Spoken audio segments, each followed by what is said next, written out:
হিম্মত করো, সাহস সঞ্চার করো। এই শিরকের সকল অক্টোপাসের সকল বন্দিশালা ভেঙে গুড়িয়ে দিতে হবে।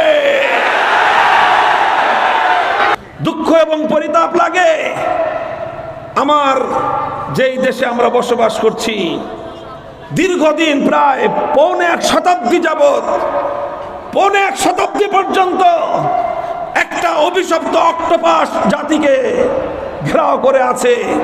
আমাদের এই জাতিকে অভিশাপের একটা অক্টোপাস বন্দী করে রেখেছে। আমরা ইচ্ছা এবং অনিচ্ছায় শিরকের এই অক্টোপাস থেকে মুক্ত হতে পারছি না। বাংলার তরুণ জনতা, তাওহীদি জনতা, ওঠো, জাগো, হিম্মত করো, সাহস সঞ্চার করো। এই শিরকের সকল অক্টোপাসের সকল বন্দিশালা ভেঙে গুড়িয়ে দিতে হবে।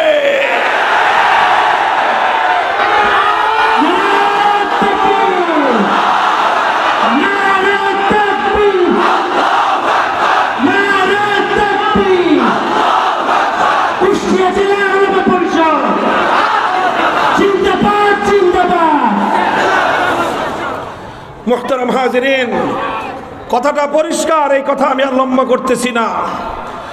আল্লাহর পরিবর্তে আল্লাহর আইনের বিরুদ্ধে কোনো বাদশা যদি আইন করে সেই বাদশাকে বলা হবে তাগুত। আল্লাহর আইনের বিরুদ্ধে কোনো রাষ্ট্রপতি যদি আইন করে সেই রাষ্ট্রপতি হবে তাগুত। আল্লাহর আইনের বিরুদ্ধে কোনো প্রধানমন্ত্রী যদি আইন জারি করে সেই প্রধানমন্ত্রীকে বলা হবে তাগুত। আল্লাহর আইনের বিরুদ্ধে কোনো মন্ত্রী পরিষদ যদি কোনো আইনকে বৈধতা দান করে সেই মন্ত্রী পরিষদ হবে তাগুত। আল্লাহর আইনের বিরুদ্ধে কোনো আইন পরিষদ, কোনো সংসদ যদি কোনো আইন পাশ করে গোটা সংসদ হবে তাগুত।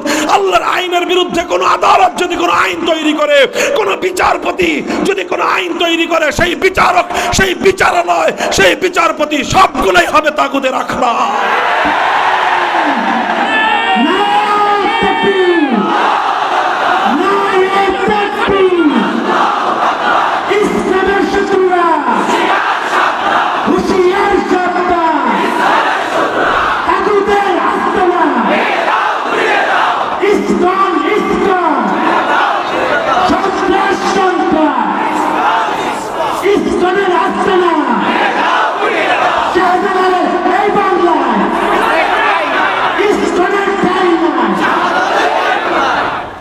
মুহতারাম হাজিরিন, তাগুতের পরিচয়টাকে বুঝবার পর এই প্রসঙ্গে আমি আমার সর্বশেষ বক্তব্য যেটা বলতে চাই, দীর্ঘ আলোচনায় যাব না।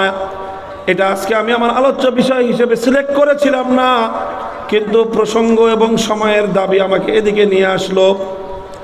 আমরা 1947 সালে আমার এই সম্প্রদায়ে, আমার এ জাতির সোনার সন্তানেরা, আমার পূর্বপুরুষ, আপনার পূর্বপুরুষরা, আমাদের বাবারা, দাদারা আল্লাহর জমিনে আল্লাহর সার্বভৌমত্ব কায়েম করবার জন্য, আল্লাহর জমিনকে একমাত্র আল্লাহর আইনের শাসনের আওতায় আনবার জন্য, একমাত্র আল্লাহর আইন দ্বারা যেন আমার দেশটা, এই জাতি, এই জনপদ যেন পরিচালিত হয়, তারা অনেক সংগ্রাম করেছিল, অনেক ত্যাগ আর কোরবানি স্বীকার করেছিল, অনেক স্যাক্রিফাইস তারা করেছিল, ত্যাগের নজরানা পেশ করেছিল। দুর্ভাগ্যজনকভাবে আমাদের পূর্বপুরুষরা অনেক ত্যাগ স্বীকার করার পরেও আমাদের পরবর্তী প্রজন্মের দুর্বলতার কারণে তাদের সেই দীর্ঘদিনের সংগ্রামের সুফসল এখনো আমরা ঘরে তুলতে পারি নাই। দেখেন 1947 সালে যখন ব্রিটিশরা এই দেশ থেকে চলে যায়, দেশটা যখন বিভক্ত হয়, ভারতবর্ষ দুই